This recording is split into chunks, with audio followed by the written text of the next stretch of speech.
If his health doesn't allow him to continue leading the Church, Pope Francis might choose to resign. Recent statements by Cardinal Gianfranco Ravasi, a leading figure in the Church, have started a discussion that seemed impossible not long ago. The images of the tired pontiff, the repeated hospital stays, and the recent bout with pneumonia are no longer isolated incidents, but signs of a growing frailty that inevitably leads to one question. Is Pope Francis really preparing to resign? For some, it's just an idea fueled by the media. But inside the Vatican, the atmosphere is very different. The Swiss Guard has already started rehearsals for the funeral ceremonies, a detail that suggests how the Holy See is preparing for any eventuality. The official silence, the behind-the-scenes movements, and the precedent still alive in collective memory suggest that the Church is at a crossroads. In 2013, Benedict XVI broke a centuries-old tradition, showing that a pope can leave his job without waiting until he passes away. But if Francis were to do the same, who would take his place? Names are already being discussed, plans are being made, and things are changing behind the scenes. Behind the scenes, someone is getting ready to lead the Church. But would it be the right decision? When Benedict XVI announced his resignation, the world was stunned. Since Celestine V, no pope had dared to take a similar step. However, back then, it was considered an exception, a unique case tied to the age and frailty of a pope who was more theologian than governor. These days, resigning for health reasons no longer seems like a far-off idea, but a real possibility. Francis himself admitted this shortly after his election. He signed a letter of resignation to be used if he could no longer carry out his duties. At the time, it seemed like a purely formal act, but today it takes on a whole new meaning. The signs are clear: cancelled audiences, frequent visits to the Gemelli Hospital, and increasing mobility issues during church ceremonies. The official communication tries to downplay it, but Cardinal Ravasi's words suggest that the topic has already been discussed within the Vatican, and not just among the Pope's closest aides. Some believe that Francis wants to hold on until the Jubilee of 2025, an event he considers the high point of his papacy. It would be the perfect occasion to say goodbye, conclude the Holy Year, give a farewell speech, and make way for his successor in a stable environment. But there is also a more turbulent, less predictable scenario, a sudden worsening of his health that would force him to leave office earlier than expected, opening a more uncertain transition phase. This would be the perfect chance to say goodbye, to close out the Holy Year, give a farewell speech, and make way for his successor in a stable environment. But there's also a more turbulent, less predictable scenario, a sudden decline in his health that would force him to leave office earlier than expected, leading to a more uncertain transition. In any case, the result will be the same. A new conclave is approaching, and with it, the election of the next pope. One name seems to be gaining momentum, although not everyone considers him the ideal solution. The Church today is going through deep divisions. On one side, there are those who wish to continue on the path laid out by Francis. On the other side, there are those who would like a return to a more traditional vision and are less open to change. These divisions will definitely show up in the conclave, shaping the future of the Church. In the history of the Church, when a pope resigns, the successor rarely comes from his inner circle. Often, a more neutral or even a breakaway figure is chosen. It happened with John Paul II after Paul VI. It happened again with Benedict XVI after John Paul II. But Francis, with his strategy in cardinal appointments and his governing style, has tried to deeply shape the sacred college. In the history of the Church, when a pope resigns, the successor rarely comes from his inner circle. Often, a more neutral figure, or even a figure representing a break from the past, is chosen. It happened with John Paul II after Paul VI. It happened again with Benedict XVI after John Paul II. But Francis, with his strategy in appointing cardinals and his governing style, has tried to deeply shape the sacred college. In recent years, the Church has had to face increasingly complex global crises, wars, tensions between great powers, moral and political difficulties.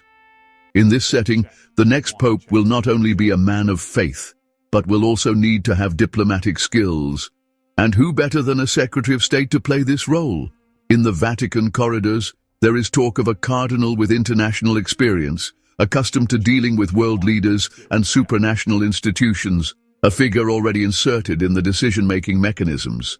A man who knows the workings of the Church perfectly and could guarantee stability and continuity. Among the names that are most often heard in the sacred palaces, Cardinal Pietro Parolin stands out, Secretary of State since 2013, a refined diplomat and a man of long experience.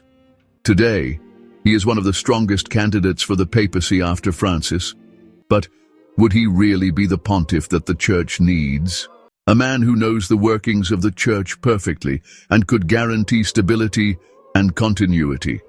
Among the names that resonate most within the sacred palaces is that of Cardinal Pietro Parolin, Secretary of State since 2013, a refined diplomat and a man of long experience.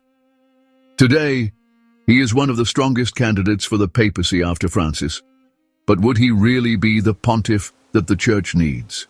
Unlike many cardinals with pastoral or theological experience, Parolin is a man of the Curia, raised among the files of the Secretariat of State, an expert in managing the delicate balances between the Vatican and the world powers. He has tackled thorny issues from the agreement with China on the appointment of bishops to relations with major international players without overexposing himself. This discretion has been his strength, but for some, it also represents a limitation. He is not a charismatic preacher, nor a figure capable of exciting the masses. He's a man who knows how to make the Vatican machine work, and precisely for that reason, many see him as a safe choice, a pope who wouldn't start revolutions but would guarantee solid management. He's a man who knows how to make the Vatican machine work, and that's precisely why many see him as a safe choice, a pope who wouldn't start revolutions but would guarantee solid management. Is Parolin a progressive? A conservative? The answer isn't so simple. Unlike Francis, who is often surprised with unexpected gestures and statements, Parolin has always maintained an institutional profile, avoiding openly expressing his views.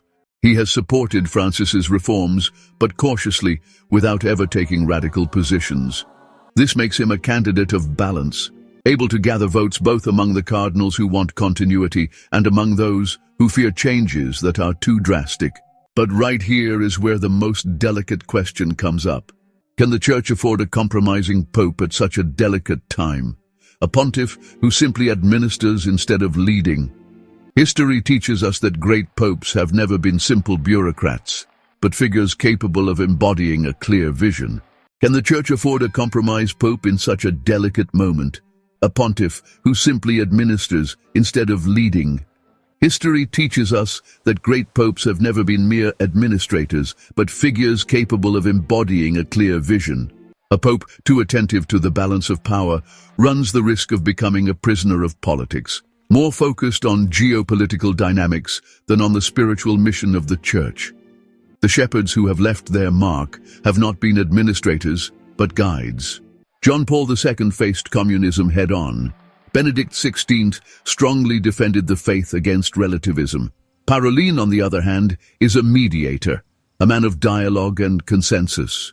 But in a time when the Church is under attack from many sides, is this the leader it needs? It's no secret that the cardinal has close ties to certain international circles, and some fear that this closeness makes him too susceptible to outside pressure, especially on crucial issues. It's no secret that the cardinal has close ties with certain international circles, and some fear that this closeness makes him too likely to give in to outside pressure, especially on important issues.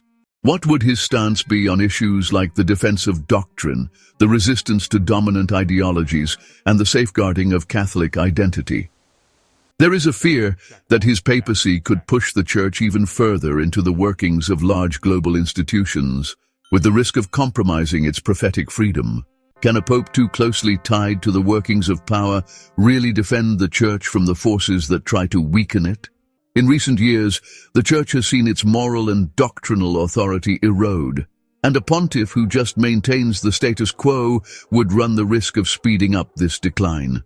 Parolin could guarantee continuity within the structure, but would he be capable of bringing true spiritual renewal?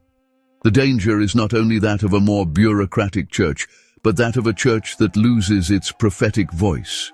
It's not just an institution, but a beacon of truth called to light humanity's way, especially in moments of great uncertainty and darkness. Its mission cannot be sold out for diplomatic reasons or political convenience. Today, more than ever, we need a prophetic guide, a successor of Peter who speaks with authority, firmly defends doctrine, and does not bend to the pressures of the world. A pope who, following in the footsteps of the great pontiffs of the past, knows how to oppose external attacks and internal weaknesses, without giving in to compromises, but remaining firm in faithfulness to the mission entrusted to him by Christ. What did you think? If you liked the video, comment Amen. God bless.